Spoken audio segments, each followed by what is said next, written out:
Medic! Oh, Jesus. What is that?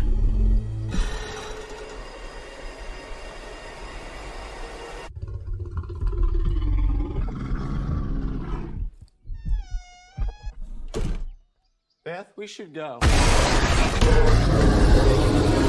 Millions of dollars worth of cocaine fell from the sky this morning in Knoxville, Tennessee. There's more of this out there. They dumped it somewhere.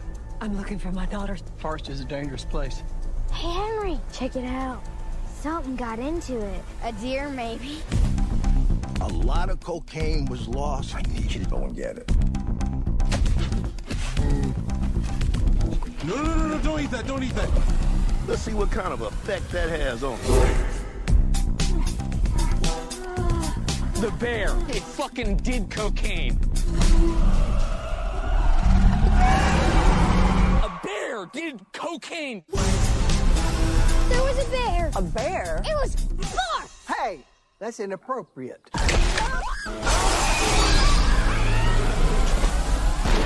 You're safe. Bears can't climb trees. Of course I can!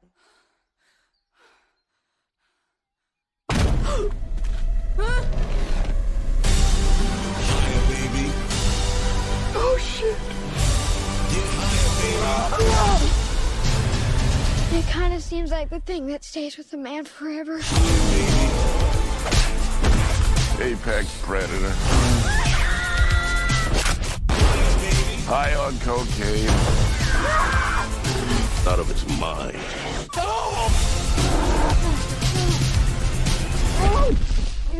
Oh man, you fucked. What the fuck is wrong with that bear? Shoot it, Beth! Beth, speed up! Higher, baby, and don't ever come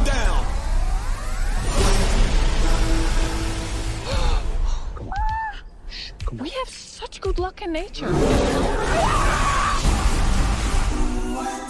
Hello, everybody, and welcome to the latest episode of Fresh Cuts. This is Mike. Joining me, as always, it's Mr. Venom. What's up, Venom? How are you? Greetings and salutations, drugged up forest animals. Yeah, I can't say I'm doing well, but I am doing a lot better than I have been the last couple of weeks. I'm starting that. I feel like a normal human being again. I'm probably like 75% right now, just because this particular bout of COVID kicked my ass way more than the first time I got it for some reason.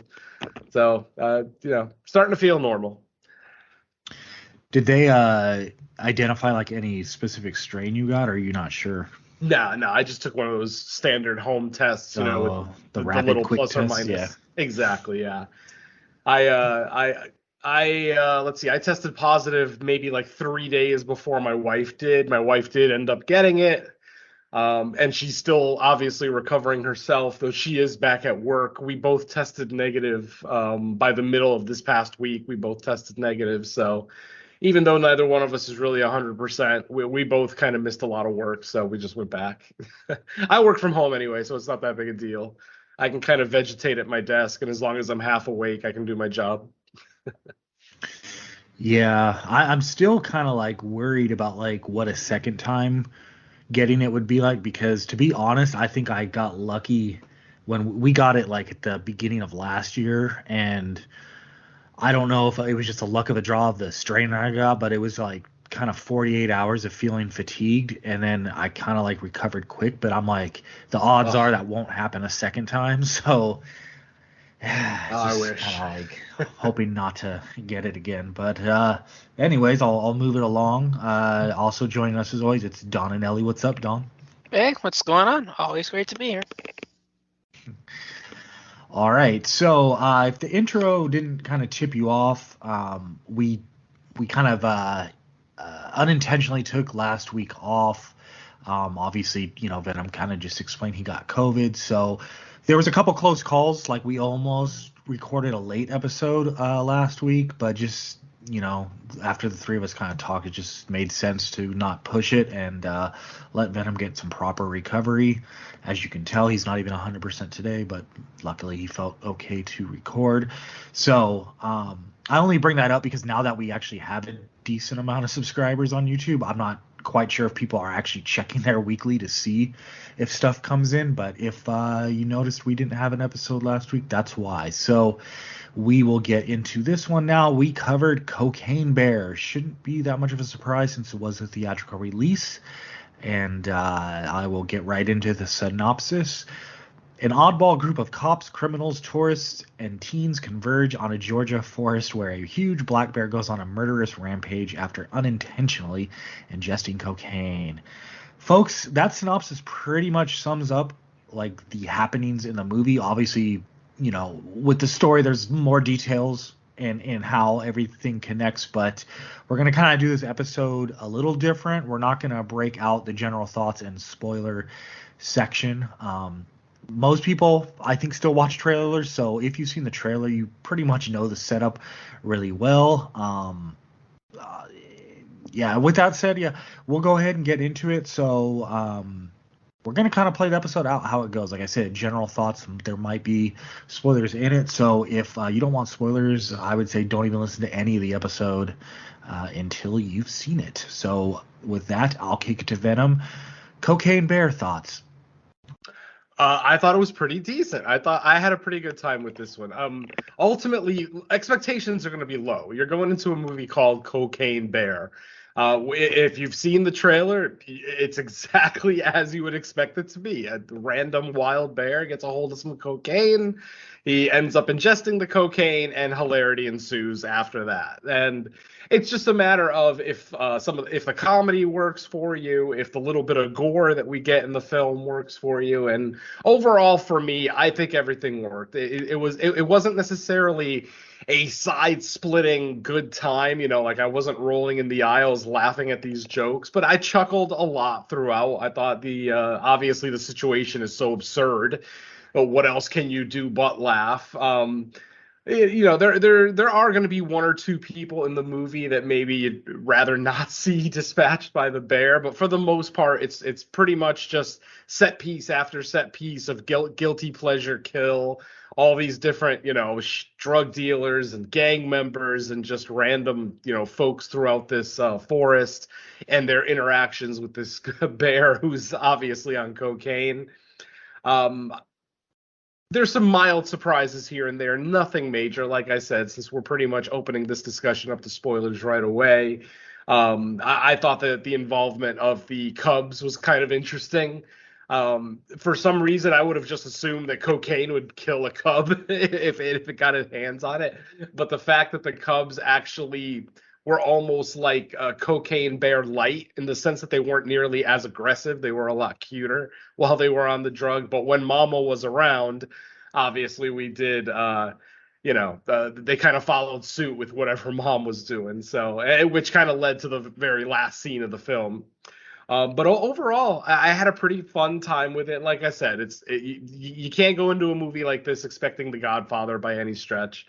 You know, you can hopefully get something, you know, like a Kodiak or something like that. But even there, you're probably, to a lot of people, this movie is probably going to be a lot more campy than something like that, than a serious bear run amok film. So overall, I had a really good time with it. It gave me exactly what I wanted: a few laughs, a few kills.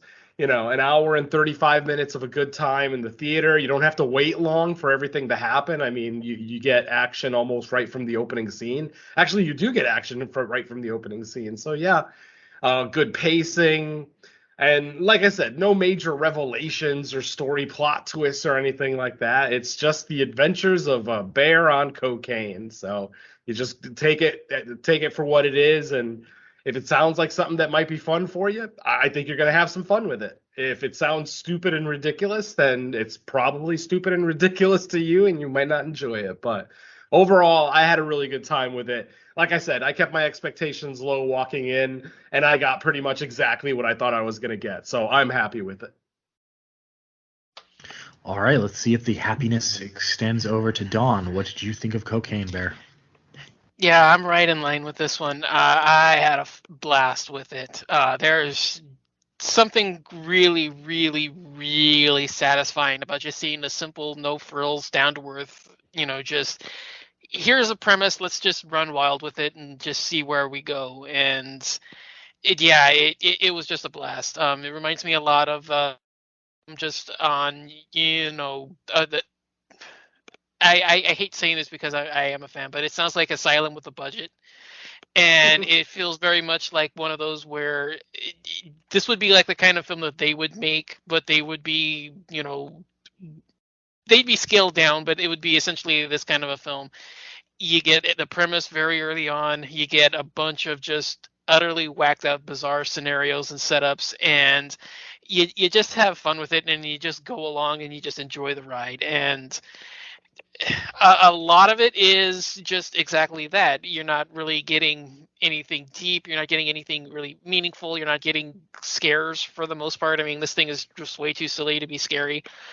But the one thing that I do have an issue with is that I do wish that they would have taken it just a tad bit more serious. And a lot of the attacks here kind of come off way too silly to be realistic. And I again, it's just as I'm saying it, it sounds off. But if they would have taken the premise and gone silly with it, but kept the ideas serious, it would have probably been more fun. And like I said, that just sounds weird when I say it, but yeah, there's just not much else here to say. It's just a bear on coke running wild in the woods, slashing people to pieces, and a bunch of people having to come to the realization that that's exactly what's happening. And the action is there. A lot of the attacks are fun. There's a bit of gore. Probably even could have used some more, but I mean, again, not really something to hold the film against, but pointing it out. And fast paced, lots of action. The bear looks amazing. The kills are great. I don't have much to complain about. I mean, like I said, the one thing is that I really wish that, despite the silliness of the scenario, I really wish that they would have gone a little bit more serious with it. Not necessarily stop cracking jokes, but like at least kept what was going on serious to the point where everything feels like it's a little bit more tense and you have a little bit more fear for who these characters are. But I mean, even that's not really worth holding the film down for. So yeah, I had fun with it. It's exactly the kind of film I usually watch and I had a blast with. And a big budget version is something I don't really see that often, because it's usually Asylum level, cheap and cheesy, just let's just take this and go with it. So yeah, if you like those kinds of films, you're probably going to like this one too. So. All right. For me, I pretty much there with you guys. Had lots of fun with this. It definitely gives off like the B movie with the A budget, and not like a high A budget, but enough to where you can see the significant differences between compared to the usual B movies that this type of premise usually populates. Right. Like even like the bear itself, like yes, it's CGI, but you could tell like there was actually some effort to make it look okay. Like there's obviously parts where, well, not parts, but you could just tell that like, yeah, it's a CGI bear. But the stuff they had the bear doing in this, you really had no choice.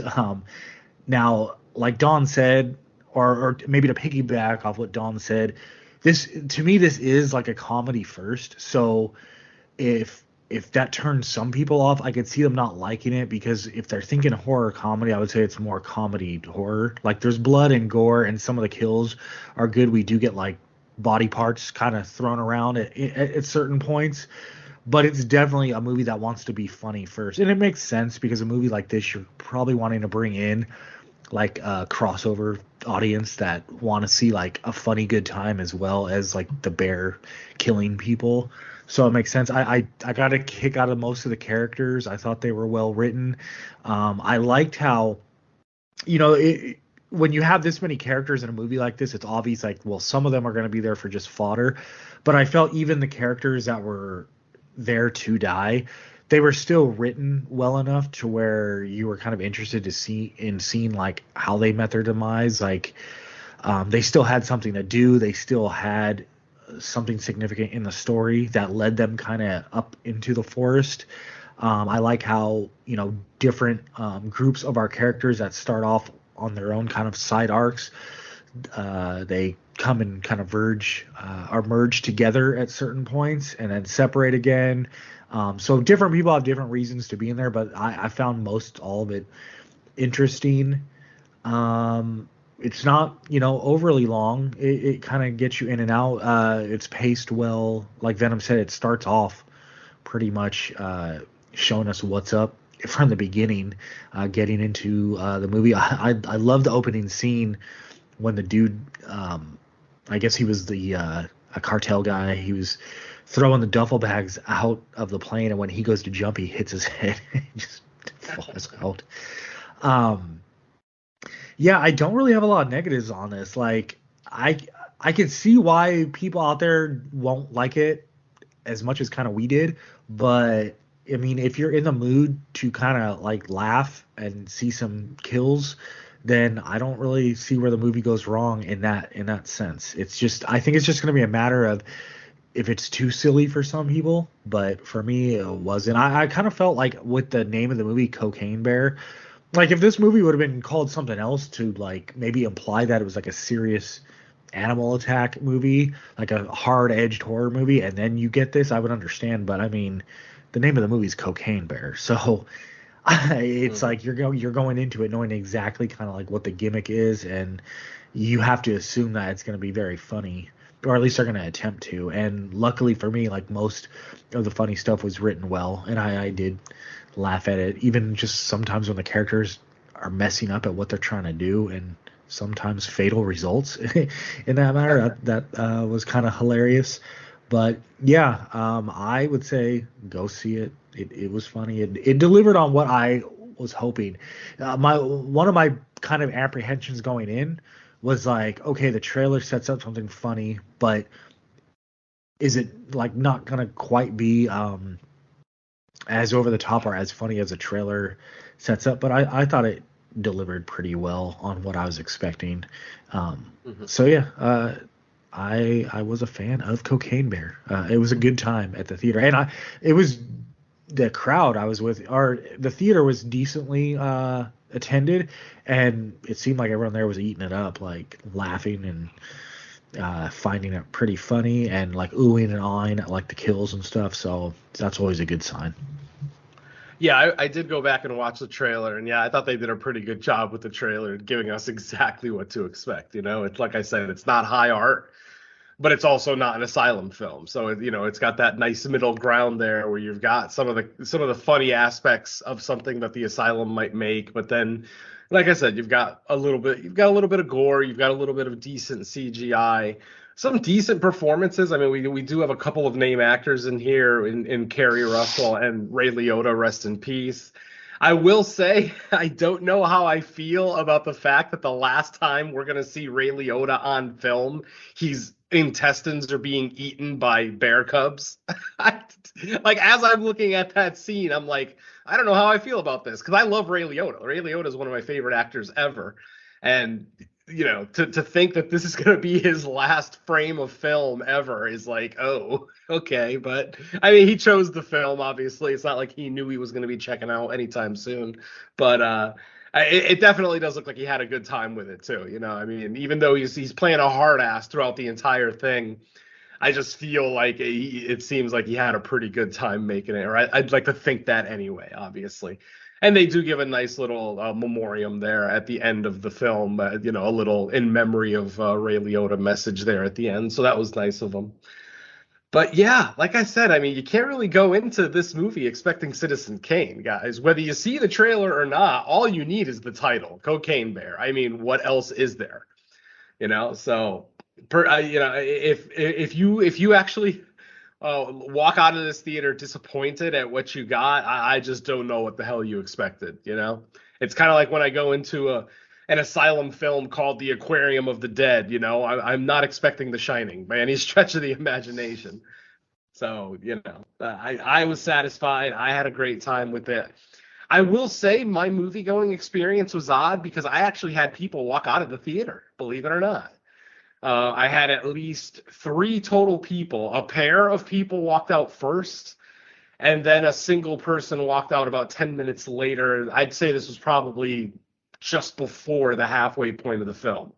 So I don't know if these are people that have already seen the film and maybe just were killing time before they had something else to do, but literally 3 people walked out of the theater. So I don't know. I don't know if they take that with a grain of salt. Yeah, I don't know. Like I said, what the hell did you expect walking into Cocaine Bear on a Sunday afternoon? Come on. But yeah, I think the consensus is pretty much there for the 3 of us. We had a good time with it. Whether you need to see it in theaters, I don't know. It's not like it's a cinematic masterpiece, as I've said. It does take place in the woods, so you've got some decent cinematography, yeah, but I don't think it's anything that's, must-see film, at least in the theater. I would recommend the film. I think it's a good time. I think it would be a really good time with a group of people, whether you go see it in the theater with a group or wait for a VOD release and watch it at home with your drunk idiot friends. I think it's going to be a good time all around, in my opinion. Yeah, it's interesting too because you guys bring up Asylum. It's like Asylum's kind of been making these type of movies for a decade now, and you wonder with like the success of Cocaine Bear, it's like, can Asylum, can like a parent company or an angel investor just hand them like an extra 5-10 million for like their next film? Because like I feel like Asylum has the right idea. I don't know if I don't know if I would really want Asylum to go with a bigger budget. I think the magic with them is the fact that they're doing this at a 1/10 of the cost of the big budget ones. I don't know what a big budget Asylum movie would look like because it would probably look like this. Yeah, exactly. I think part of the charm of an Asylum film is its cheesiness, both in its acting and in its effects. I mean, it's just a campy good time if you're receptive to a campy good time. If you're not, then obviously stuff from the Asylum's not for you. But obviously Don and myself we're always up for a good time. We're always up to laugh at a movie. I don't have to watch something as serious as Saint Maud every day of the week. I do enjoy having a good time with my film, and I still had a really good time with this one, regardless. Well, see, one of the criticisms I heard, because I talked to obviously different circles of people, and like a couple folks said to me like they didn't like it because they felt this was a case of like, oh, you're making a bad movie on purpose. But I kind of disagree with them because I was like, I don't think it was a bad movie. Like if you compare this to like, the lesser versions of what this would be, where like the characters are bad, the writing's bad,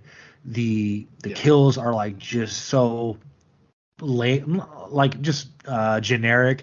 I was like, to me, this had way better results in all those categories. Like I even compared it to like something like Snakes on a Plane. To me, like a Snakes on the Plane, I think that was way worse than this, and that was more of a movie that was definitely trying to get by merely on the gimmick, where this one, obviously, you're going to get a bear on cocaine killing people. Like, it has to deliver in that way.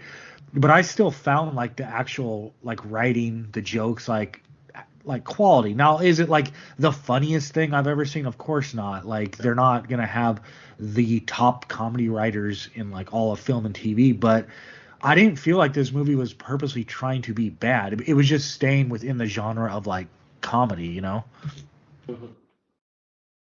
No, absolutely. Like I said, I just really hope that people, if people decide to go see this movie, try to keep your expectations where they're supposed to be, folks. I mean, yes, Ray Liotta is in this, so you think Ray Liotta, you think Goodfellas, you think Oscar winning, but Cocaine Bear is absolutely not that. So just curb your expectations and just have a good time. Just give yourself up to the film and just have a pretty good time with it.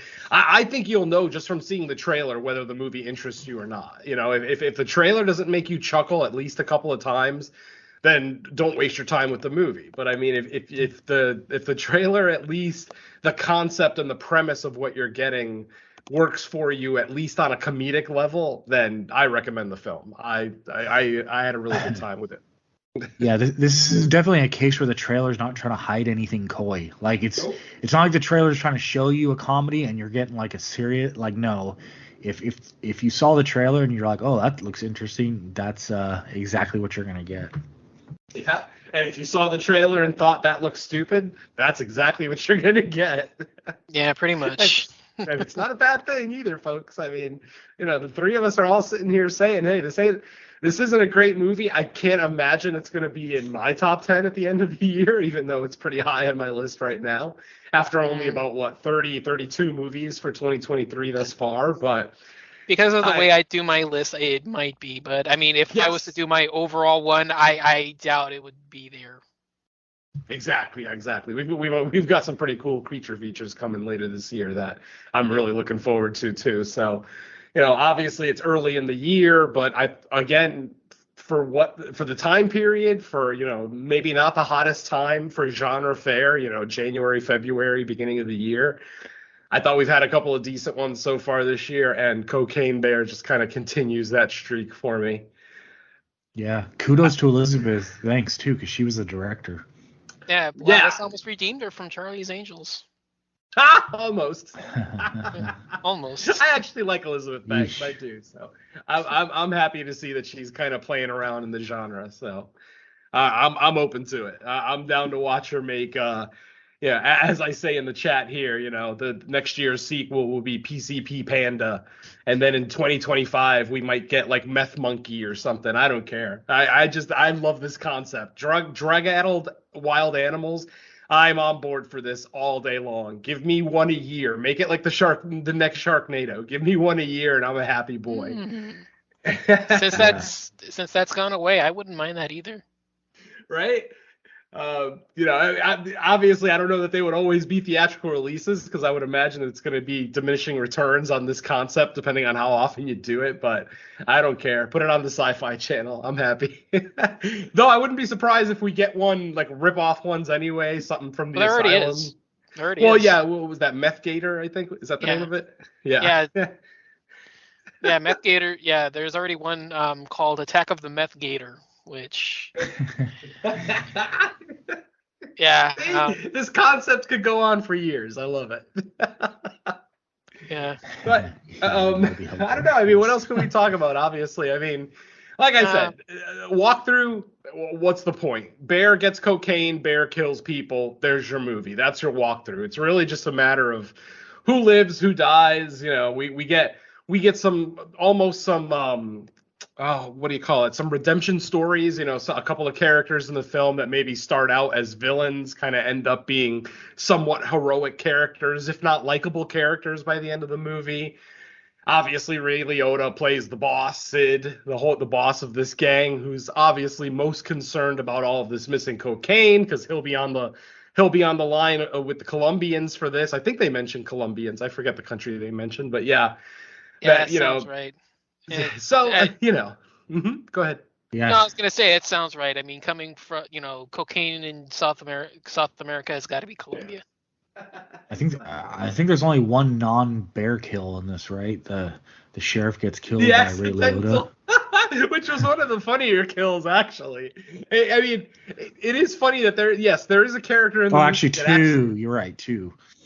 The forest ranger chick kills the dude, and Ray Liotta snipes the one dude on the gazebo roof. Oh, the cop, right? I forgot about the cop. Yes. Well, that one wasn't accidental, though. That one was a very intentional fuck you. Oh, yeah. So yeah. I mean, that's a drug lord killing a police investigator. So almost the most obvious kill in the movie, but. Yeah, the park ranger accidentally killing one of those gang members. And I say gang very loosely. It's basically three stupid white kids who, I forget what they called themselves, the Champs or something. I fucking forgot what they had a stupid name. But basically they were the gang of this forest. Like these just three white kids who will attack the average hiker, steal their wallets, blah, blah, blah. But obviously, once you actually get actual hardened, like, drug criminals in the woods, these guys all look like bitches. Literally, one of Ray Liotta's guys takes out all three of them in a bathroom fight. He does end up getting stabbed, but, I mean, he takes out three stupid white kids in the fucking bathroom, which I thought was a very guilty pleasure scene for me, just watching these three bullies.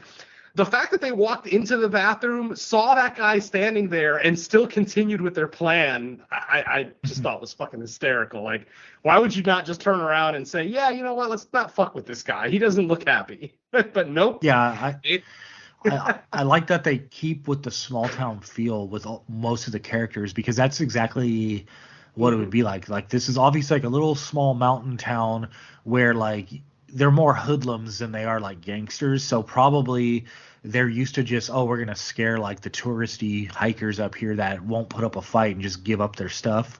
But then comes along like someone that's actually involved with something, and they just get their asses whooped. Like that was great. I mean, and if the guy had his gun on him, all three of them are dead. He would just blow them away. It just by the grace of God, this guy doesn't have his gun on him. He left it in the truck because these three kids, these three dumbasses. Well, yeah. Plus, the other thing that saves him is he needs them to help him guide him to where the damn cocaine is too. Valid, yeah. And there's so many bags of cocaine, but everybody's so fixated on like one bag here and one bag there, and it's like. It seems like he threw down like a good dozen to a dozen and a half of those big duffel bags full of cocaine. And throughout the movie, we're really only concentrating on a couple. I was going to say, Lord if knows there's how more much cocaine, the bear has. if there's more cocaine, there can be more cocaine bears in the future. That is true. I mean, they even leave it open-ended at the end of the film. At the end of the film, we get a text crawl basically letting us know that none of the drugs were ever found. None of Ray Liotta's coke was ever found, and that it's likely still out in the woods. And then we get, of course, that finale scene where we see some tourists looking at said cocaine bear. It doesn't look like they're physically on cocaine at the moment, like they're just acting like normal bears. But then basically the scene ends with the bears looking directly into the camera, all three of them, Mama and her two cubs. And then, of course, they make their angry face and they attack, and that's the end of our film. So they do leave it open-ended for sequels, be it more cocaine bear, or maybe, cocaine elk or cocaine raccoon, or, whatever the hell other animals are in this forest. Yeah, I would say that wasn't an accident. And looking at the box office, it looks like it made $23 million in its opening weekend, which I'm sure surpassed its budget. So it should be looking like a win. So I hope so. Yeah, I mean, this is the kind of movie that I'd like to see succeed in the theater. It's just a silly little concept, a quick little movie. Nothing that you're gonna talk about for years to come, but ultimately a good fun time. I mean, this is one of the first Sundays with no football, so to be able to go to a theater and watch a fun movie like this one, I'm always down for. So yeah, keep them coming, Hollywood. Actually, keep taking our yeah, let me clarify. It looks like the budget, it said made for about $35 million. So it made a majority of that back opening weekend, but that's probably only US box office too. I'm not sure if it opened internationally yet, but if and when it does, it'll make its money back. So easily.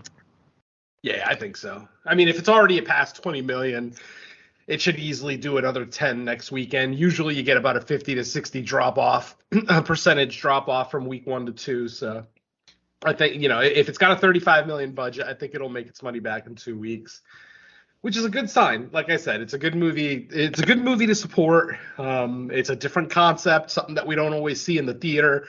Just like Don said, usually when we get this kind of concept, it's usually a low budget, straight to VOD type film, or straight to cable, whatever the case may be.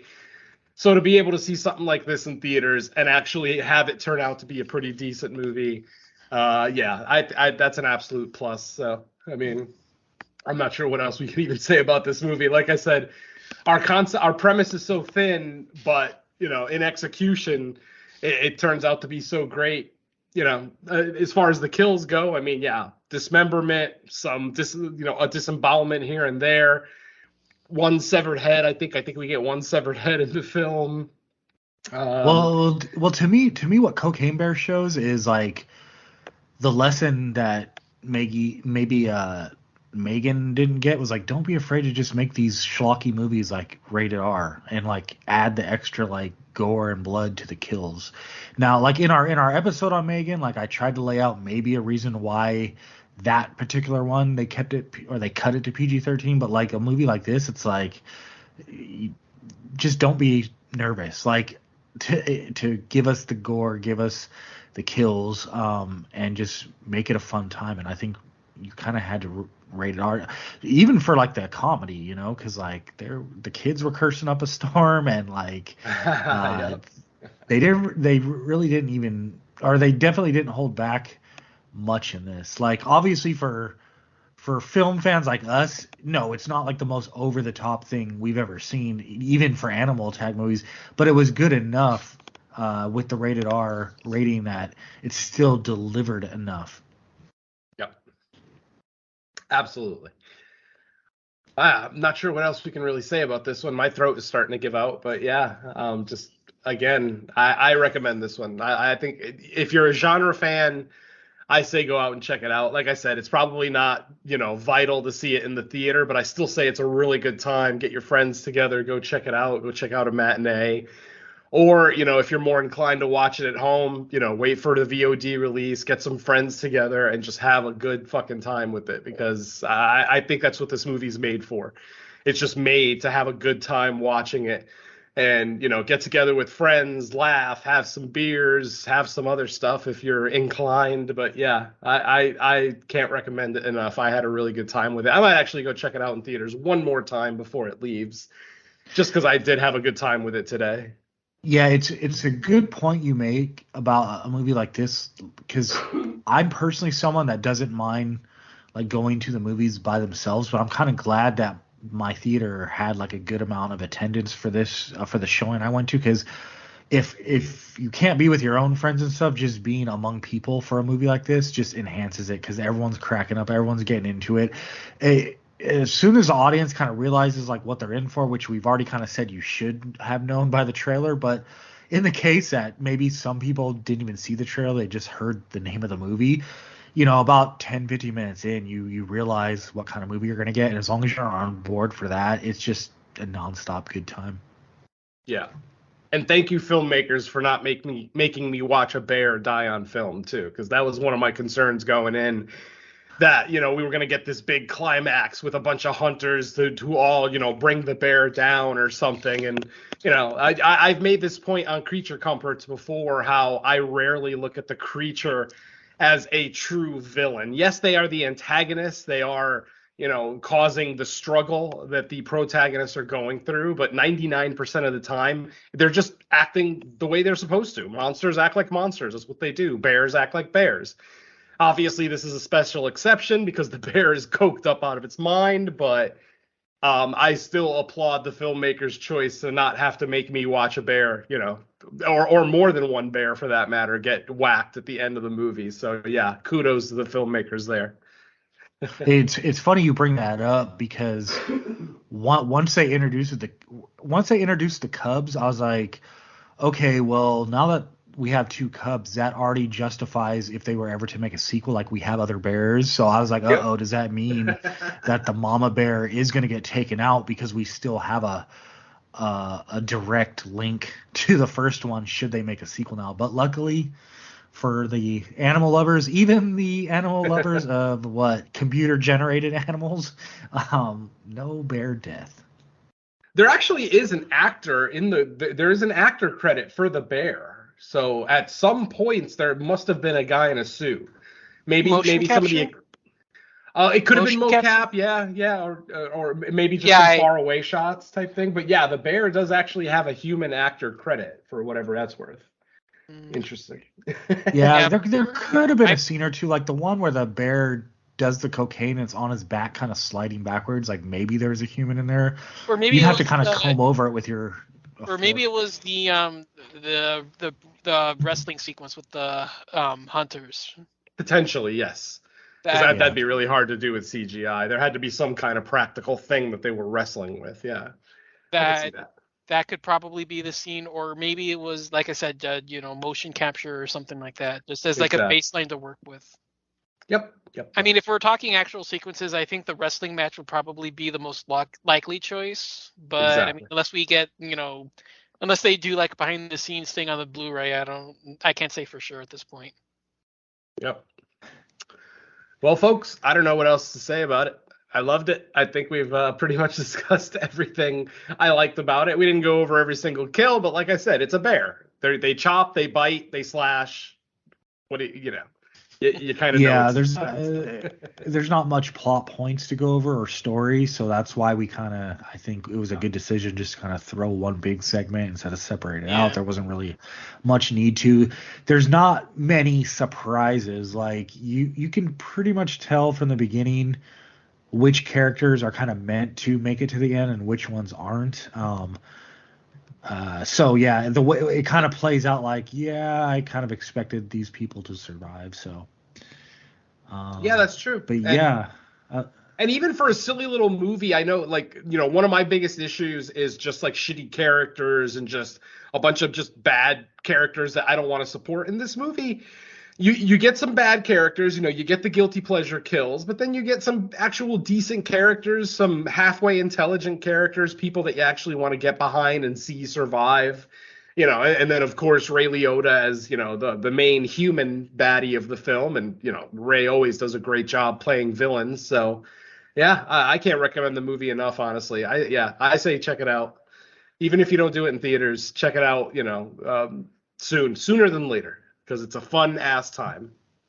Yeah, and I'd say that's like when you're talking about like the characters and them actually being written to like somewhat care about like their arc and how they turn out. I think that's a credit to like actually having this type of movie with like this type of budget in Hollywood. Like you probably get that like a higher tier of like writing, where if this was like, lesser studios, they might have similar characters, but they're just so dumb or hollow that you just don't care about anyone really. But in this one, I felt like they were written enough. Like, obviously they're not like three-dimensional super dynamic characters, but they're written well enough to where you're kind of invested in like what's going on.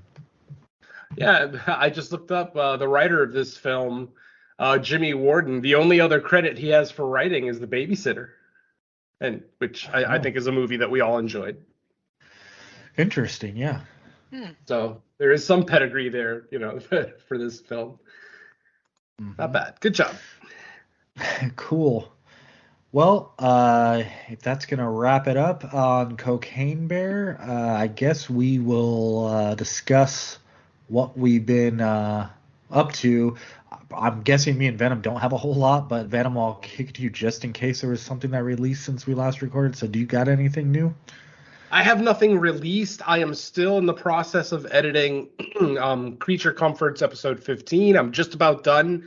Just putting the final touches on that. That will be out, I would say, within a couple of days of you guys listening to this episode. Creature Comforts 15 will be out, where we looked at 1957's The Monster That Challenged the World. And that's pretty much it. Obviously, as I said, I've been fighting COVID the last 2 weeks. And even though we did get an episode of Fresh Cuts out 2 weeks ago, if you guys remember, I was not in very good shape for that one. I'm in a little better shape now. I am definitely on the mend. So, look out for the main show, episode 50, coming soon, now that I'm healthy, because, again, that show's been postponed because of my COVID. But I look forward to going back to a normal podcasting schedule again. Crystal Lake Gift Shop, we'll get episode 4 out sometime in March.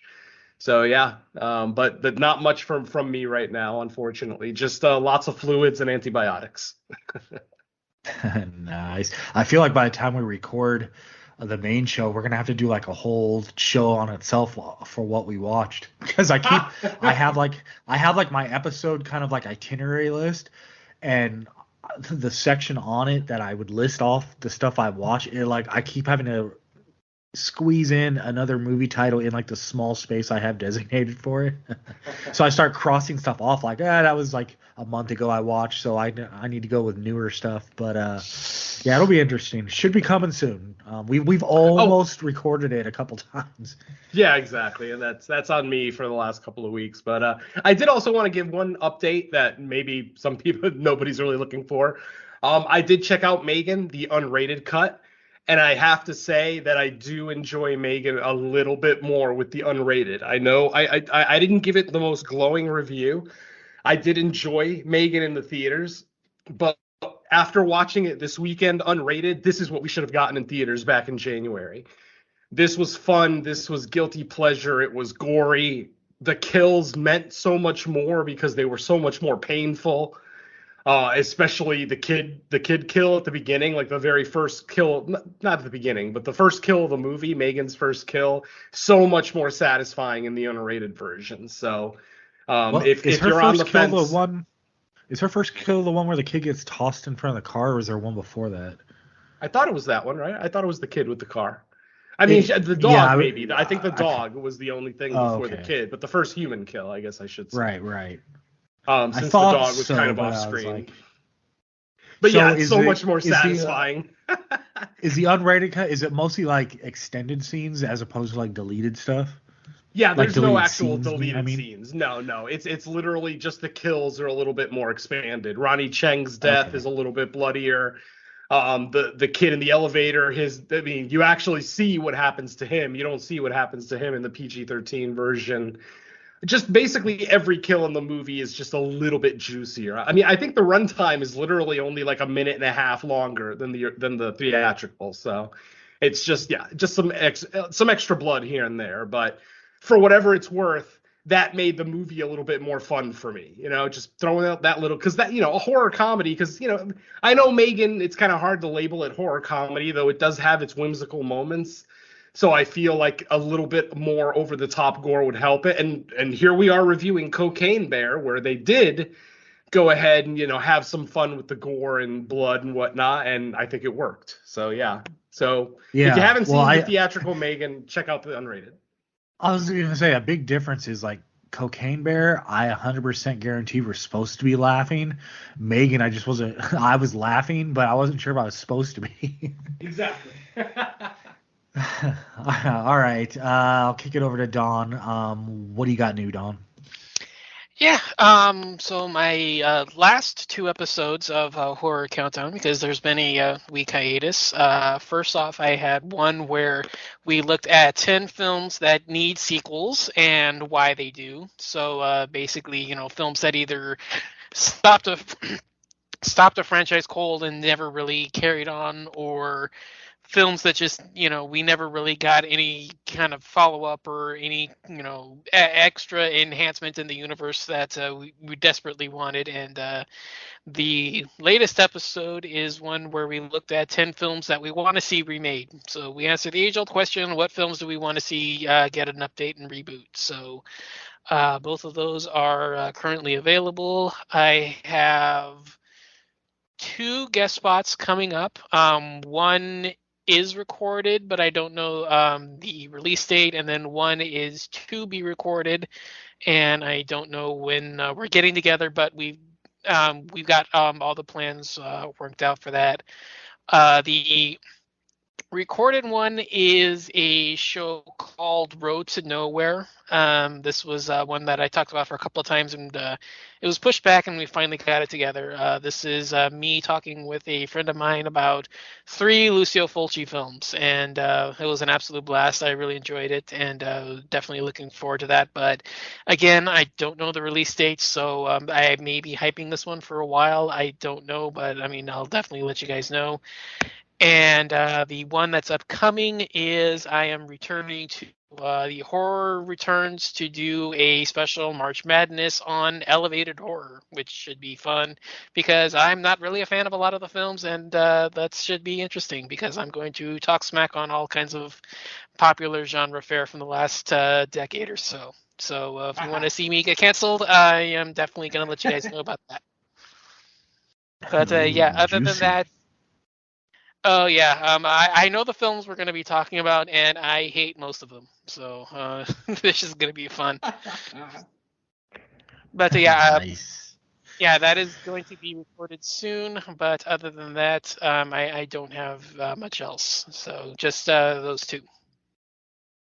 Cool. All right. Yeah, and then as far as I go, pretty much in the same boat as Venom, nothing new. But it looks like, the main show will probably be recorded soon. I'm sure we'll get an episode of Crystal at Gift Shop sometime in the next 2-3 weeks. And, yeah.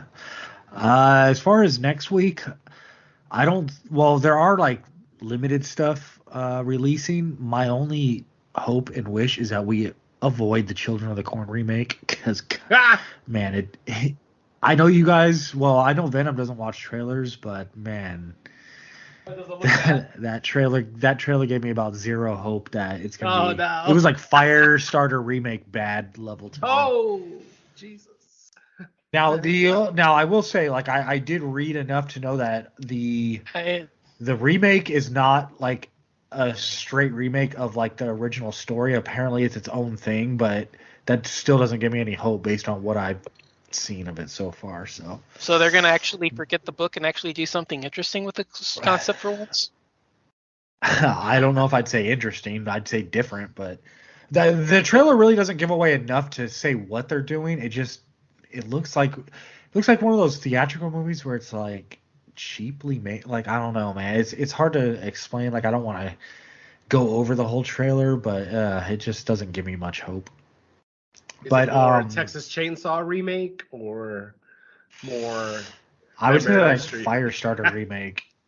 Oh God, that was terrible too. I don't think I finished that. Thank God we didn't do it for the show because I didn't finish it. I hated it. Yeah. Honestly, the last 20 minutes is actually my favorite part of that. But... Oh, really? Yeah, I completely missed that. I think I stopped with like a half hour left. Yeah. I mean, for me, the best part of that was the final 20 minutes. But if you've seen the original, you've already seen what they do here. So yeah, I figured. Hard to top George C. Scott. Fortunately, a ton of VOD stuff has released in the past like 2 to 3 weeks, so we have plenty to choose from, and we will make a choice probably in the next few days for our next episode. And then after that, I believe is Scream, right? Because that's that's the 10th. March 10th, yes. The 10th. Yep. So I'm sure Lacey will see it on the 9th. Probably. Cool. All right. Well, that's going to do it for this episode of Fresh Cuts. Thank you for coming back and listening to our episode on Cocaine Bear. We will catch you in a week's time with a new episode. So until then, let's say bye to our listeners. Later. Keep your bears in the forest and your cocaine in the city, please. Peace.